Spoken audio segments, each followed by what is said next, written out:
아, 저는 이제 가족 입장으로서 이제 지금 안전한 진료 환경과 정신건강 치료 지원 체계 이제 두 가지인데요. 아무래도 현재 의료인이 아니다 보니까 진료 환경에 대한 것보다는 그 치료 지원 체계, 그다음에 가족으로서의 여러 가지 어려움, 경험, 이쪽 부분, 그다음에 특히 이제 정신질환자가 위험한가, 안 위험한가, 이거에 대해서 상당히 좀 여러 가지 말이 섞여 있고 부정확한 정보도 많이 들어와 있는데 그 부분에 대해서 좀 중점적으로 말씀을 좀 드리겠습니다. 어, 제 소개를 드리자면 이제 가톨릭대학교 의과대학을 졸업했습니다. 현재 의사는 아니고요. 예, 예. 그다음에 그 당사자는 30여 년 전 1988년 조현병이 처음 발병했고 제 친형입니다.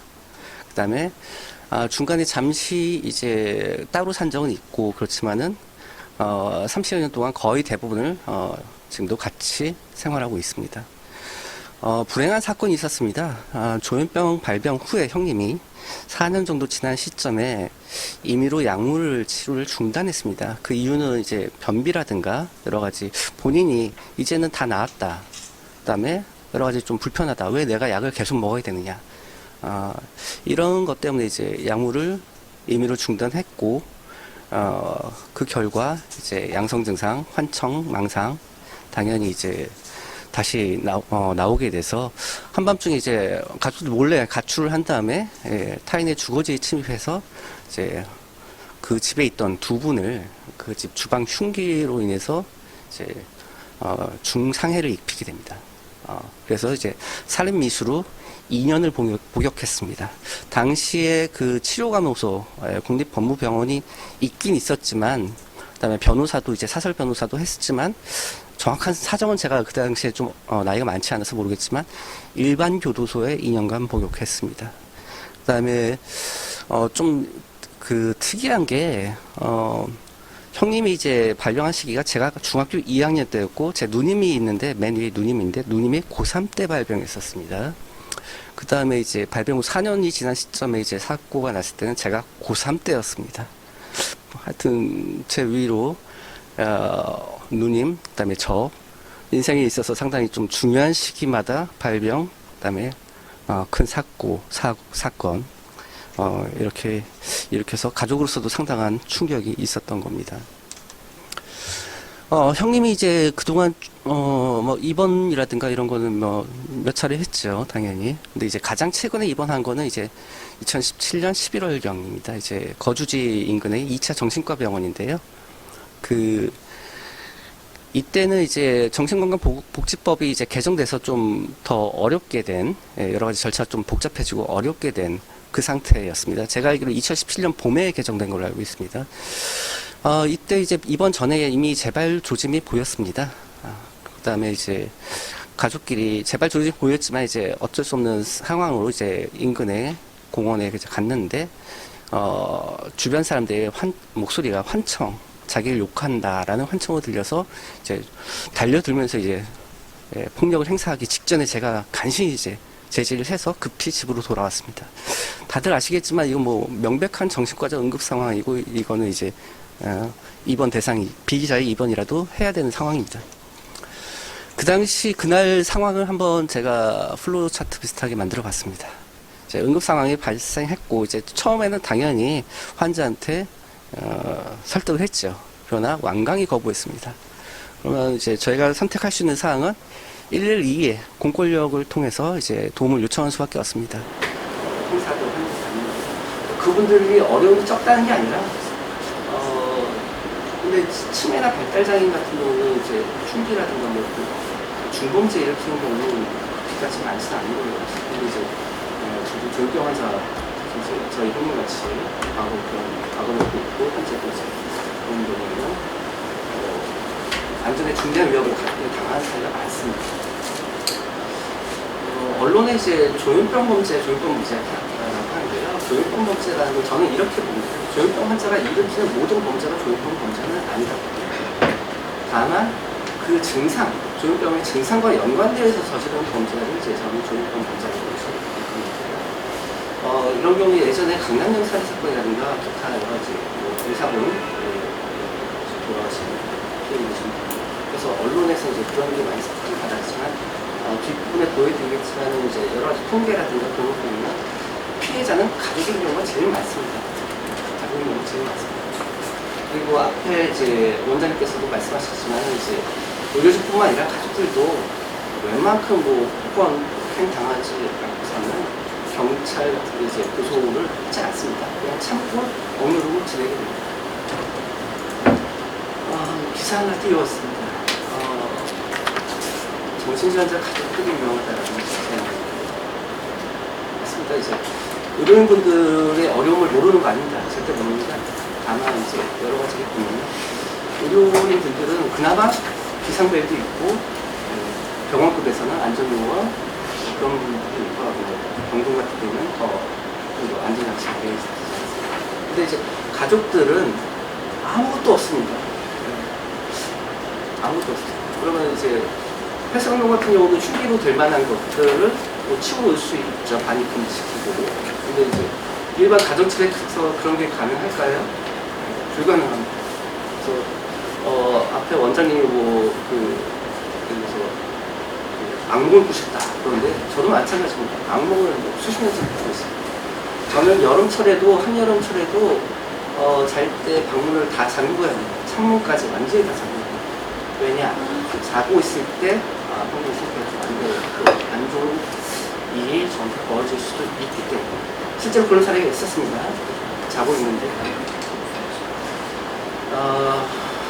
신체장애 같은 경우는 우리나라 119 시스템 상당히 잘 되어 있습니다.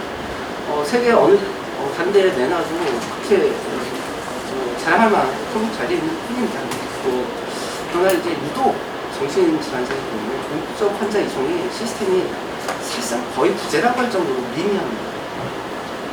그 다음에 이제 경찰분들이 그런 잘못이냐 그렇다고 볼 수도 없습니다. 제가 경찰 소방 쪽에서 적극적으로 개입하기에는 인원 발생, 소송 의무도 있고요. 기타적인 여러 가지 제도로 자타의 위험 판단하는 게 상당히 힘들지.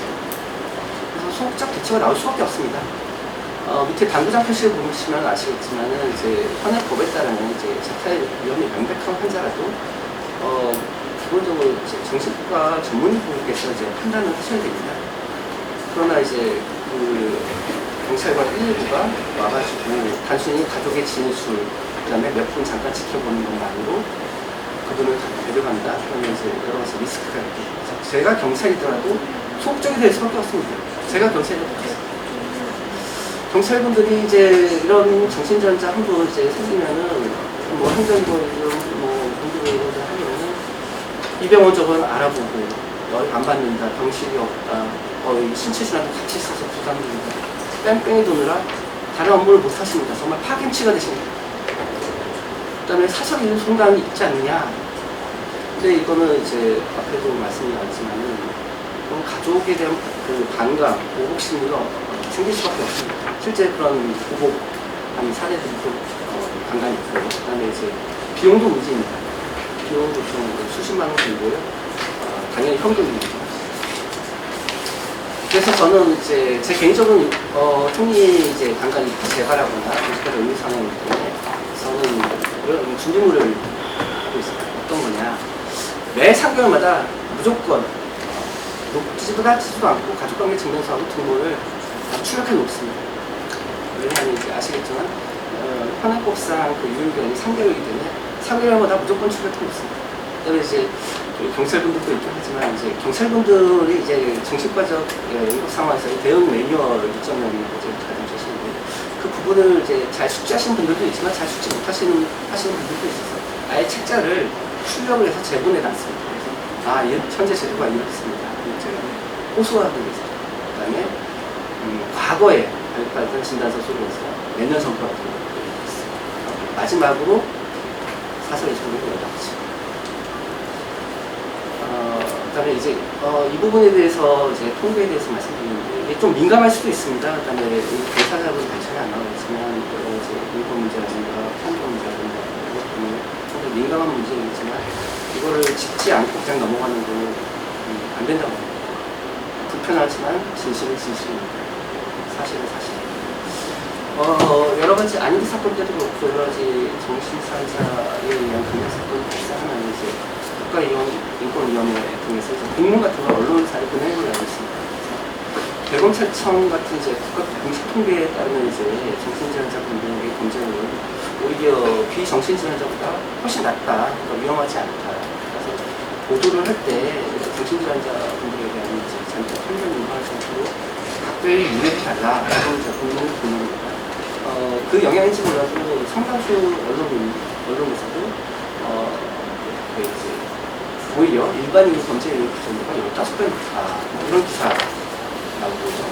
그 다음에 이제 국립정신건강센터 토론회에서 나오는 거 보면은, 기사 이제, 적절한 기사 사례라고 하면서, 여기서도 이제, 정신질환자분들의 범죄율이 오히려 훨씬 낮다. 과학적인 연구 결과에 따릅니다. 이렇게, 하라고 이제, 모은 사례라고 사실까지 해주죠. 과연 그럴까요? 과연 그럴까요? 자, 진실을 알려드립니다. 대검찰청 통계의 자료를 제가 쭉 훑어봤습니다. 그 통계는 전체 정신질환자의 통계입니다. 어떤 특정 정신질환, 조현병, 우울증, 양극성 장애, 뭐 이런 거에 대한 통계는 없고 그냥 전체 다 통계 뭉뚱그려서 하는 겁니다. 그래서 SBS에서 이제 저런 취재 파일이라는 상당히 좀 긴 기사 분석 기사도 있었는데요. 그건 너무 기니까 제가 좀 요약을 해서 결과를 알려드리겠습니다. 과연 국가인권위원회라든가 기타 다른 여러 가지 단체에서 말하는 통계가 신뢰성 있는 통계인가? 또한 소위 이제 조현병 포비아라는 말까지 나왔는데 조현병 환자의 위험성 정도를 반영하는 통계인가를 하고 있습니다. 아까 말씀드렸다시피 각 정신질환병 통계는 없습니다. 현재 공식적인 통계는 없습니다. 그다음에 이제 환자분들 요즘 보면 뭐 우울증이라든가 공황장애 이런 거는 이제 커밍아웃 하시는 연예인분들도 있고 유명인사분들 중에서도 나 공황장애 있다라고 하시죠. 그분들도 이제 정신질환을 가지고 계신 분입니다. 그러나 이제 여러분들이 이제 미디어 같은 데라든가 사람들 사이에서 나 공황장애 있는 사람 무서워, 나 우울증 있는 사람 무서워, 이런 거 잘 들어보셨습니까? 아닙니다. 대부분 이제 조현병으로 대표되는 이제 조현병 환자에 대해서 포비아가 있습니다. 근데 이제 근데 이제 조현병 포비아가 있는데 왜 통계를 이제 반박하는 통계를 낼 땐 전체 정신질환자 통계를 내느냐. 상당히 뭐 왜곡이라고 합니다. 물론 이제 그 의도야 저도 뭐 이해는 하지만 그래도 왜곡은 왜곡입니다. 제가 이제 국내외 각종 자료를 최대한 많이 수집해서 분석해 본 결과 일부 조현병 환자의 폭력성이 높은 것은 사실입니다. 그다음에 특히 이제 조현병 환자의 강력 범죄율은 비조현병 환자보다 매우 높습니다. 그다음에 또 하나의 특징은 범죄를 일으키는 조현병 환자의 90% 이상은 적절한 치료를 받지 않은, 그러니까 거부하는 상태죠. 병실이 거의 없는 상태니까. 있다가도 이제 약을 임의로 끊으면 병식이 사라지기도 합니다. 그런 상태였습니다. 그다음에 이제 뒤에서 좀 더 자세히 말씀드리겠지만은 가족이 피해자인 경우가 상당히 많다고 말씀드렸었는데요. 한국에서 이제 조현병 환자가 존속 살해를 할 확률은 비조현병 환자보다 최소 50배 이상이고 100배까지 갑니다. 치료감호소 이제 정신질환자 분들 중에서 범죄 일으킨 분, 정신질환에 관련돼서 증상과 관련돼서 이제 범죄 일으키신 분들이 들어가는 곳인데요. 거기 보면은 이제 절반 정도가 조현병 환자입니다. 여러 가지 그러니까 상당히 압도적이죠. 정신질환이 수십 가지가 되는데 조현병 한 가지가 절반을 차지합니다. 그러면 이제 정신질환자 아까 범죄 통계를 할 때 그러면 어떤 부분까지 들어가냐? 불안장애, 뭐 알코올, 우울증, 기분장애, 조현병 뭐 당연히 들어가겠지만은 니코틴 사용장애도 들어갑니다. 예. 잘 모르셨을 겁니다. 니코틴 사용장애도 들어갑니다. 그래서 조현병 환자는 이제 전체 정신질환자 수의 2.4%를 차지합니다. 머릿수로. 그러나 이제 정신질환과 연관된 범죄를 일으키는 곳에서는 무려 50.2%를 차지합니다. 정신질환자 범죄 통계를 제가 쭉 보니까 이제 다음과 같은 4가지 특징이 있었습니다. 지금 경찰분도 나와 있겠지만 이제 현재 경찰분이 이제 쓴 논문인데요. 한국의 존속 사례와 자식 사례 분석이라고 합니다. 상당히 롱텀 7년 3개월 동안 전수 조사를 한 겁니다. 경찰청 전산망을 통해서. 연평균 이제 좀비속 사례는 약 380건이 있고요. 예, 이 중에서 이제 좀비속 살인 사건은 85건. 그래서 14%가 존속, 한 8%가 비속입니다. 근데 이제 그 중에서 이제 존속 사례인 경우에는 한 40% 정도가 정신질환과 연관되어 있고요. 비속 사례는 한 30% 정도입니다. 외국과 비교해 보면은 존속을 이제 주로 보고 있는데요. 존속인 경우 미국, 영국과 비교해서 한 2.5배에서 5배가 높습니다. 정신질환 연관 비율도 한국이 더 높습니다. 그다음에 존속살인 경우에는 이제 대부분 연관된 정신질환은 절대 다수가 조현병입니다. 해외 사례를 보겠습니다. 그러면 이런 문제를 어떻게 해결하느냐? 해외에서는 정신과 의사가 같이 출동하는 나라도 많고요. 그다음에 아니면은 바디캠을 통해서 하는 경우도 이제 의사가 판단을 할 수 있도록 현장에 직접 가거나 직접 못 가더라도 이렇게 하는 경우 있고요. 정신과 응급 전용병실을 항시 마련해 둡니다. 그다음에 우리나라하고 일본 정도만 있는 보호 의무자 개념이 없습니다. 따라서 이제 그 비자의 입원에 가족이 결정적으로 개입하지 않습니다. 신청은 할 수 있지만 개입은 불가능합니다. 그다음에 비자의 입원 요건도 우리나라는 현재 이제 한 3년 전쯤에 치료의 필요성 and 자타의 위험성이라고 되어 있는데요. 대부분의 나라는 제가 알기로 치료의 필요성 또는 자타의 위험성입니다. 따라서 응급 상황 이전에 재발 징후가 심각한 재발 징후만 보여도 의사 판단으로 비자 입원이 가능하게 됩니다. 또한 중요한 게 한 가지 있습니다. 우리나라는 정신질환 관련 이제 정보가 다 분절되어 있거든요. 안희득 사건 때도 잘 드러났듯이. 근데 해외 같은 경우는 이제 병력 정보 같은 게 필요한 관련 기관성 정보 조회 공유 같은 것이 가능합니다. 제 단기 및 중기 개선을 말씀드리겠습니다. 제가 이제 앞에 통계를 말씀드려서 이제 너무 편견을 더 조정하는 거 아니냐 하는데 그 부분에 대해서 한번 말씀드리겠습니다. 모든 조현병 환자가 잠재 범죄자냐? 그건 절대 아닙니다. 그러나 이제 고위험군, 아래 상태의 고위험군은 위험할 수 있습니다. 그다음에 재발의 경고 징후는 이제 다음과 같은 것이 있겠습니다. 식사도 잘못하고 의사소통이 안 되거나 약을 끊거나 안절부절하거나 그런 경우가 있겠습니다. 가족들은 잘 경험이 있기 때문에 압니다. 의사뿐만 아니라. 그러면 어떻게 해야 되겠느냐? 명백한 자타의 위험이 없더라도 이렇게 이제 입원 치료가 필요한 경우에는 공적 이송을 시스템을 체계화해서 비자의 치료가 시행될 수 있도록 해야 됩니다. 비자의 치료에는 장기 지속형 주사제도 포함될 수 있습니다.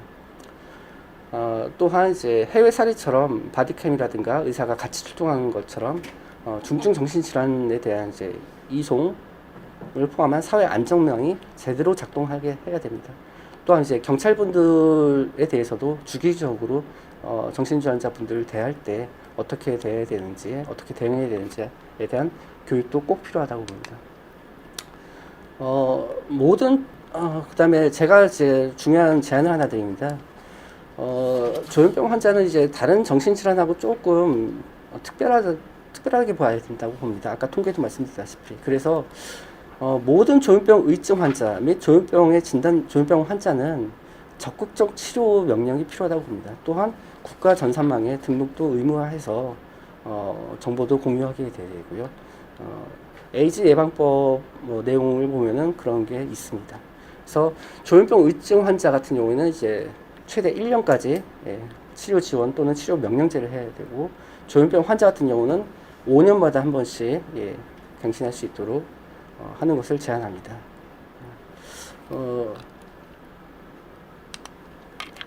해당 개선을 시행했을 때는 제가 보면 여러 가지 데이터를 분석한 결과 90% 정도는 예방할 수 있다. 소위 말하는 조현병 범죄를요.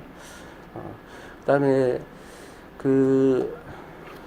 그렇게 상당히 드라마틱한 효과를 볼 수 있다고 저는 예상합니다. 어떤 분들은 또 이렇게 말씀하실 겁니다. 과연 그렇게 하는 거 너무 인권 침해 아니냐. 그다음에 오히려 이제 편견과 혐오를 더욱 조장하는 거 아니냐라고 이제 보실 수도 있겠습니다. 뭐 딜레마가 없을 수가 없겠죠. 그러나 이제 편견은 홍보나 캠페인으로만 없어지는 것이 아니라 안전이 확인되면 자연스럽게 없어지게 됩니다. 정신질환자에 대한 편견은 근거가 있는 편견도 있고 근거가 없는 이유도 있습니다. 제가 앞에서 말씀드렸던 여러 가지 통계 자료 같은 건 이제 근거가 있는 이유고요. 그 외에 여러 가지 뭐 네티즌들 사이에 떠도는 뭐 이상한 말, 의학적 근거 같은 게 전혀 없는 말, 이런 건 이제 근거가 없는 이유라고 할 수 있습니다. 계몽이나 교육이 필요하지만 그것만으로는 안 된다고 봅니다. 근거 있는 이유, 제가 통계 자료에서 말씀드렸다시피 근거 있는 이유를 없애야 진정한 편견이 해소가 된다고 봅니다. 그래서 오늘의 핵심 메시지하고 그다음에 간절한 호소를 드립니다. 조현병 포비아 또는 정신질환 포비아가 대폭적으로 줄어들 수 있도록 안전 관련 개선책을 국가가 꼭 좀 마련해 주십시오. 그런 노력 없이 현재 시스템, 부실한 시스템을 계속 가면은 사고는 계속 날 수밖에 없고, 그다음에 그 계속 정신질환자분들이 위험하지 않다 하는 것은 국민들한테 어떻게 보면 거짓, 왜곡된 정보를 계속 주입하는 것일 수 있습니다. 따라서 국가 책임제를 도입해서 국가가 안전을 위한 정신질환자의 안전과 인권을 보호할 수 있는 그런 역할을 적극적으로 해주시길 간절하게 호소드립니다. 이상입니다.